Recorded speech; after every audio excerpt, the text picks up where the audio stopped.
Good morning, ladies and gentlemen, and welcome to this weekend edition of the Press Today on your Pan-African television, AFRIQUE Media. Let's kickstart today's edition with the Post newspaper from Zambia. This weekend edition of the Post takes interest in the story where Ethiopian authorities detained a Lusaka PF councillor after he failed to settle a $2,000 alcohol bill he accumulated within 4 days at Addis Abeba's Sheraton Hotel. Chikutano Nkohama was in Ethiopia in the company of other councillors who were invited by the Addis Ababa City Council on an exchange program. The paper also takes interest in the story where 7 Italian managers at Zambezi Portland Cement on Wednesday attempted to flee the country but were barred by alert immigration officers at Simon Wansa Kapwekwe International Airport. Making a stop in South Africa, will be looking at Business Day. The paper says that South African investment in Zimbabwe are once again being threatened by senior politicians who want the country's potentially lucrative retail sector to be reserved for locals. South Africa and Zimbabwe notched up 19.2 billion rand in trade last year, largely as a result of Zimbabwe's over-reliance on South Africa's manufactured goods. The paper also writes that the Congress of South Africa Trade Unions, COSOTU, civil society organizations and farm worker trade unions have called on all Western Cape farming communities to support a strike due to resume on Tuesday. Many farm workers earlier this month went on strike, demanding a wage of 150 rand per day. Still in South Africa, we'll be looking at Cape Times. The journal pinpoints that the ANC Western Cape's Crucial Provincial General Council, PGC, will be held on Friday ahead of the party's Mangwen conference in 2 weeks' time, and indications are the majority of the ANC branches in the Western Cape are opposed to a second term for President Jacob Zuma. Friday's gathering will have no fewer than 142 branch delegates casting secret ballots to determine a provincial position on the party's leadership. Another report the paper carries reads that 7 options to serve the Cape Town Stadium have been proposed, and the public will be asked to comment on the business models for the commercialization of the struggling 4.5 billion rand venue. Taking you to Cameroon, we'll be looking at the Post newspaper. This weekend edition of the paper states that there is panic in the Cameroonian government as President Paul Biya sets to evaluate ministers. The panic in government, which follows a ministerial council meeting on November 27, looms as to what measures President Biya will take in the coming days. Read more on page 2.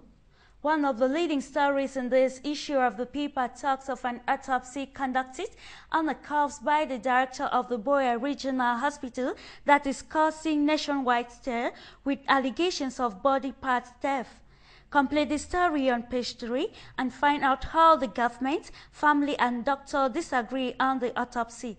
Also find out on page 5 why the CEFAM official says training is imperative for decentralization to succeed. Now, making a stop in Asia, we'll be looking at the Wall Street Journal Asia. The paper cites that Tokyo Shape Corporation is in discussion with U.S. technology companies to bolster its battered balance sheet and has offered a stake to computer maker, among others, in return for a stable supply of breakthrough display technology. See page 14 for more details. Just below the kicker, this other interesting story writes that Assyrian rebels and government troops battle near Damascus airport. Internet and cell phone services were blocked Thursday in a possible attempt by the government to dull further attacks. If you want to know more, get a copy of the paper. Now, going to the United Arab Emirates, we'll be looking at the Gulf newspaper. According to the paper, the UAE government has set policies to resolve the issue of unemployment among nationals. The National Statistics Bureau stated that it has reached a level of 20% of national manpower. The Amshar initiative has employed about 186 Emiratis since the 5-year program began in March. In another development, the paper writes that Emirates has suspended its fight to end to and from Damascus till further notice. The airline said in a statement on Thursday. The carrier said its 2 daily flights to Syria were suspended with immediate effect. Visit the Gov newspaper if you want to know more of the stories. Let's end today's edition with the Wall Street Journal paper from Europe.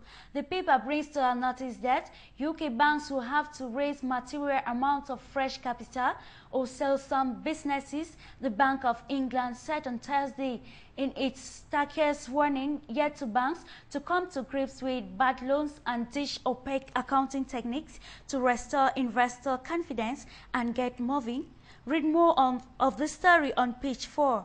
Another interesting story, the paper carries reports that a UK judge issued a withering assessment of some media practices and urged Parliament to pass a law creating a new voluntary regulatory body for the country's newspaper after an exhaustive examination of British press ethics. Also find out on page 23 the fire that killed 112 garment workers in Bangladesh underscores the challenges retailers face trying to track health and safety conditions. This is what we call it out for today's edition of the press today. We hope to meet same time on Monday, but to stay on AFRIQUE Media for information continues.